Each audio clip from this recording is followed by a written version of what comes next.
नमस्कार, मैं नरेंद्र कुमार। आप देख रहे हैं जनजोश। अभी मैं गुरुआ प्रखंड के नदौरा पंचायत के पेंदापुर में, जहां पर पता चलता है कि एक लड़का दिलखुश कुमार और एक उनकी बुआ मैंने जो थी उनके डेथ हो गया है। अर्घ देने के दौरान जो लोग जा रहे थे, ननिहाल में गए हुए था दिलखुश अपने परिवार के साथ टोटो पर, ई रिक्शा पर सवार होकर देव जा रहा था। उसी दौरान रास्ते में कुआं में टोटो पलटी मार दिया था, जिसके दौरान दिलखुश और उसके बुआ के घटनास्थल पर मौत हो गए थे। बाकी और सवार घायल हो गए थे। इसी दरमियान यहाँ के परिजन जो है काफ़ी मातम में है। और इनके दिलखुश के पिता पप्पू चौधरी द्वारा बताया गया कि हम लोग पूरे परिवार के साथ अपने ससुराल गए हुए थे, जहाँ पर सास और सरहद छठ की हुई थी। और हमारे पुत्र दिलखुश का मुड़ना था।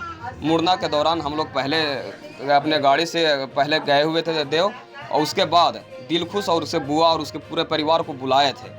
जिस समय हम लोग संझकी अर्घ देने के बाद दिलखुश को बुलाया, इसी दौरान रास्ते में आ रहा था दिलखुश और टोटो और बाइक के आमने सामने की टक्कर में टोटो सवार जो ड्राइवर था वो टोटो छोड़कर भागने लगा। और उसके बाद टोटो जो अनियंत्रित होकर कुएं में पलटी मार दी, जिससे ग्रामीणों के सहयोग से कुएं का पानी सुखाकर टोटो को बाहर निकाला गया और बाकी लोगों को बाहर निकालकर हॉस्पिटल में भर्ती कराया गया, जहाँ पर 2 लोगों की ऑन द स्पॉट मौत हो गई है और बाकी लोग घायल हो गए हैं, जिन्हें इलाज के लिए सामुदायिक स्वास्थ्य केंद्र में भर्ती कराया गया है। यहाँ पर देख रहे हैं कि उनके परिजन, उनके माता के पिता के रो कर बुरा हाल है और यहाँ के ग्रामीण लोग काफ़ी मातम में हैं।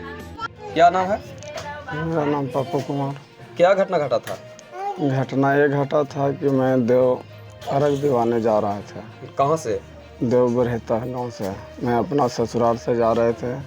मेरा बेटा के मुड़ना करवाना था। इसी दरमियान घाट पे हम लोग देव जा रहे थे और रास्ता में टोटो था, वो टक्कर मारा। इसके दरमियान हम लोग कुएं में चले गए।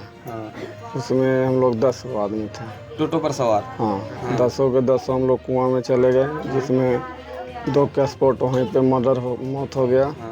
बाकी लोग को हम लोग छान छान के निकाले। इसके बाद हम लोग हॉस्पिटल में भर्ती हुए तो रेफ़र कर दिया औरंगाबाद के लिए। औरंगाबाद के बाद वहाँ पे गए तो हम लोग के फिर तुरंत रेफ़र कर दिया गया के लिए। तो हम लोग गया में गए, जब तक 2 यहाँ पे एक्सपायर कर गए थे। इसके बाद बाकी तो आप समझिए। तो जो टोटो जो कुआं में गया था, तो उस समय कैसे पता चला आपको परिजन के कि टोटो कुआं में गिरा हुआ है, और लोगों को कैसे पता चला? लोगों को ऐसे पता चला कि जैसे किसी रोड पर एक्सीडेंट हुआ तो हाला हो जाता है। तो हाला होता है तो परिजनों को पता तो चलेगा ही ना। तो हम लोग उसी दरमियान हम लोग वहाँ पे पहुँचे, फिर हम लोग भी वहीं पे थे।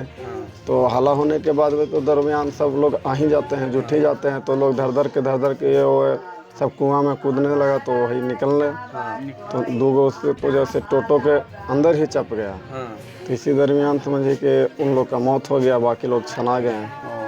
टोटो को फिर कैसे निकाला गया कुआं से? टोटो का पानी मोटर चलाकर पानी सुखाकर टोटो और लाश को निकाला गया।